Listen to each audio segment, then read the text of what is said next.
Hi,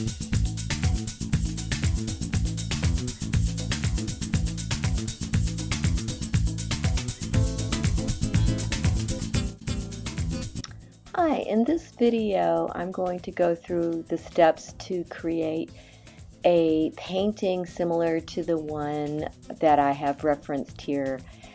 If this is your very first time doing watercolor, I suggest that you start with my videos on watercolor techniques and painting and then watch this one.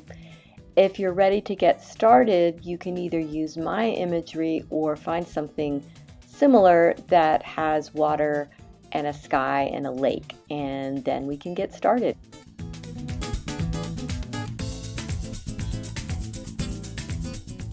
Here I have a pencil drawing that shows the basic shapes that you would be painting.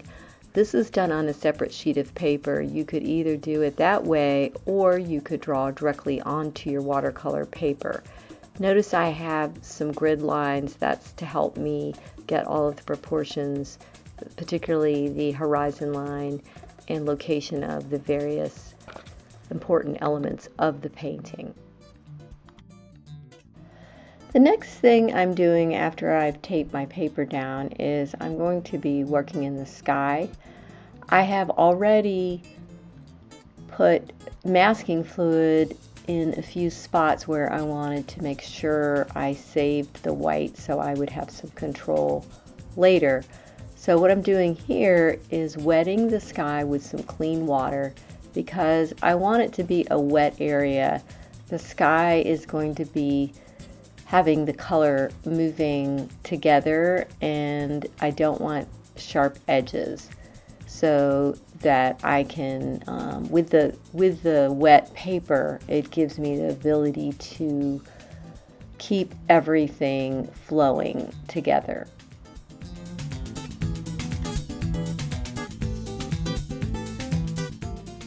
The sky has a very pretty sunset with blue and pink. I'm using some cerulean or cobalt blue that I have that's not the ultramarine which I usually use. So this is a blue that I think matches the color in the sky.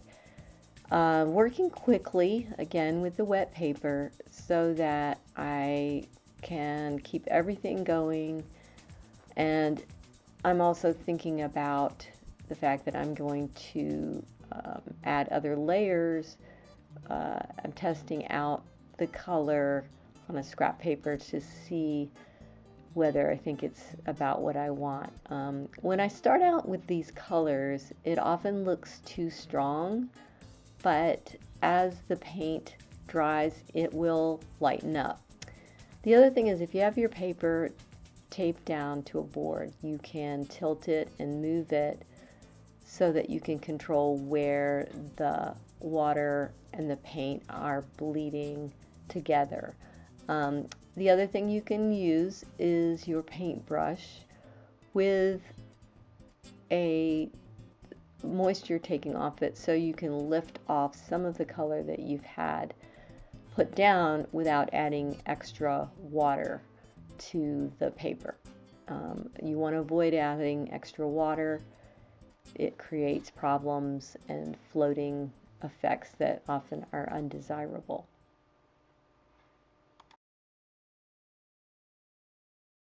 Now that I've got some color, and again with the paper still wet, I have some ability to alter this and keep it going in kind of a fluid way. And I'm adding some additional color to give it a stronger vibrancy, and playing around with that to see where I want those colors to show out and also move together and blend. So sometimes I'm going to use different brushes and different effects to get the color how I want it.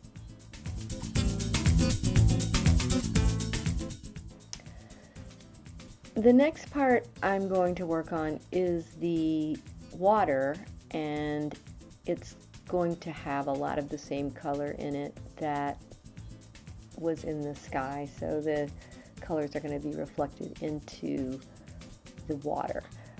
What I'm doing now is wetting that area. I'm very careful not to let the sky and water meet with wet areas. So the sky is completely dry now, so I don't want this water to blend into the sky. And for this part, I'm using my ultramarine blue, magenta, and the other blues that I have. I'm just experimenting with getting the right color.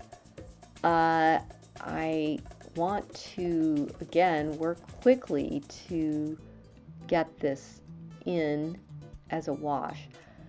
The other thing I'm doing here is I'm not going around the trees. The trees are going to be overlapped on top of this area, so they are darker, and therefore I don't have to worry about that area because they will overlap. Again, with watercolor, you work light to dark, and so the foreground, trees, and on the right, the boat docks, ramps and such, boat houses, are all closer to me and overlapping the water and much darker, so I can not worry about that.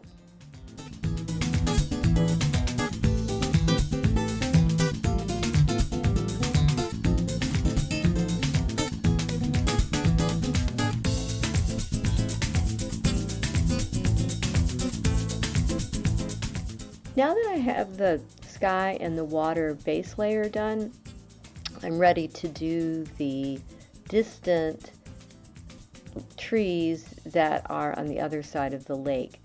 And so I'm going to mix that up. Both the water and the sky are dry, so I will not see any bleeding there.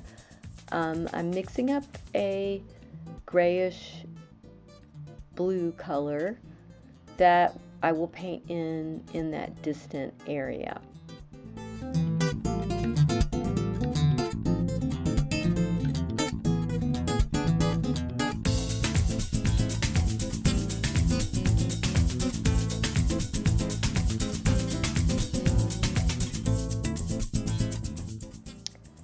I'm trying to mix up a color that I think will work. It needs to be a slightly grayed color, and I'm going to be putting that in that horizon. It's very important that you know where this area is in your picture. It's a key area and it needs to be planned out well. So once I have that decision about where that is, I'm going to keep this area moving fairly smoothly, and then as it goes over to the right, I'm going to just let it kind of fade out because it's going to be overlapped again with the trees that are closer to me. So I need to get it so that it is going backwards, back into the picture, and then I can remove some of the extra paint over on the right as needed.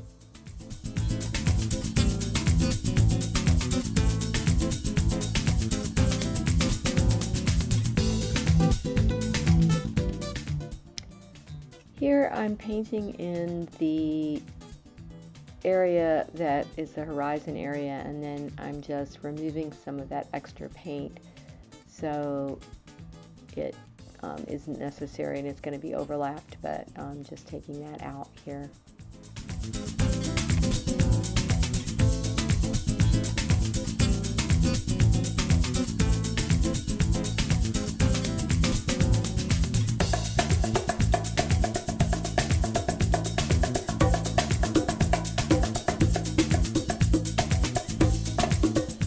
This picture is a sunset, And so you have fairly strong contrast with these trees in the foreground and over to the right.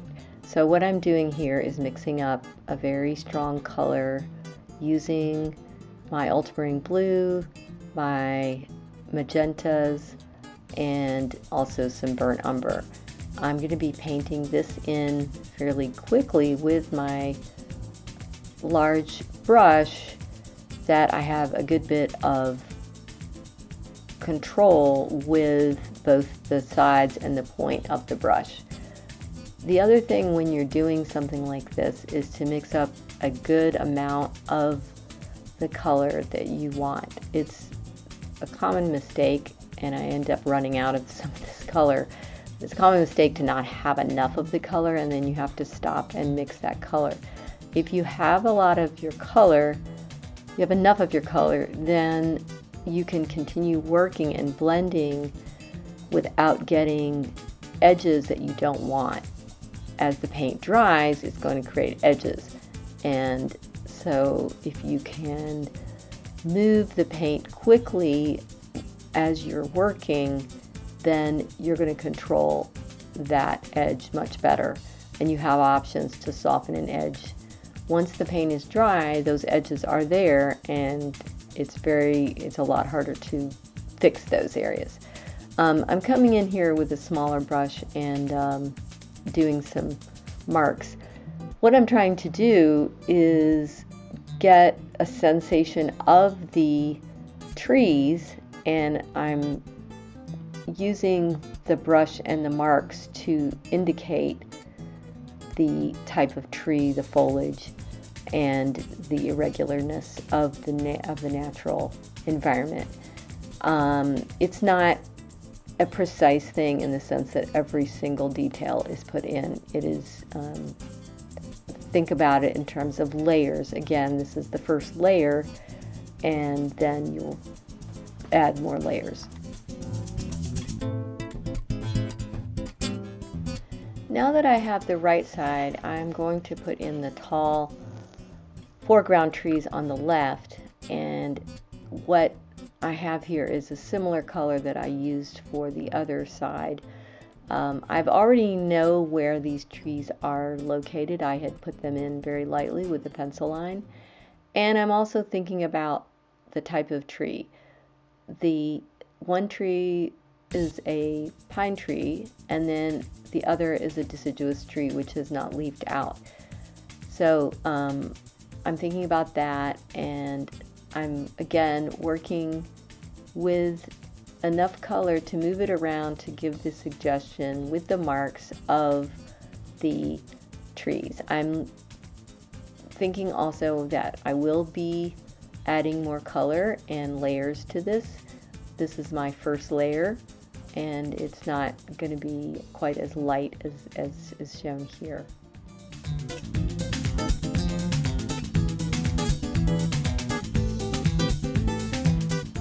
Now that I have the right and left side trees put in, I'm removing the masking fluid that I used in to show the tops of the boathouses, and also some areas in the tree where I wanted to add some more color. The boathouse tops are still going to be in shadow, so it's not going to be a very bright area, but I didn't want to lose where those were. So I'm getting rid of the masking fluid. And so now I can paint in those areas and put in more layers. This is a sunset picture, and so what you have here are some very strong colors that I'm also wanting those colors to be in the areas, in the holes where the tree branches and leaves. You can see the sky. So I'm putting some of that stronger pinks in, and again, remember that the color will fade as it dries. I'm taking my brush also and dabbing and removing some color that is a little too much. Also putting some of the same colors into the water because of the reflection again in the water from the sky. So there's a lot of color in the water that's the same as in the sky.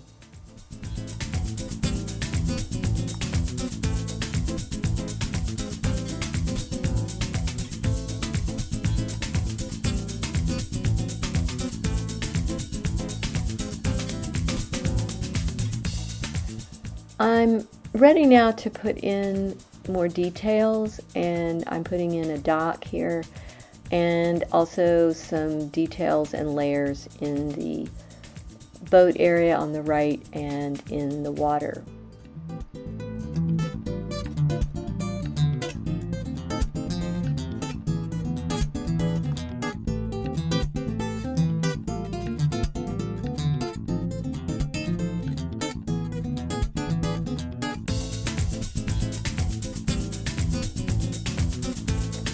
Because this is a sunset picture, there are a lot of very dark values in the foreground. Again, these layers, I'm coming back in and making these marks to create the pine tree look and the darker values on the trees in the right. So working with these colors and with the paintbrush, you're going to start to develop a way, sort of shorthand way of getting the marks that represent the image that you're going for.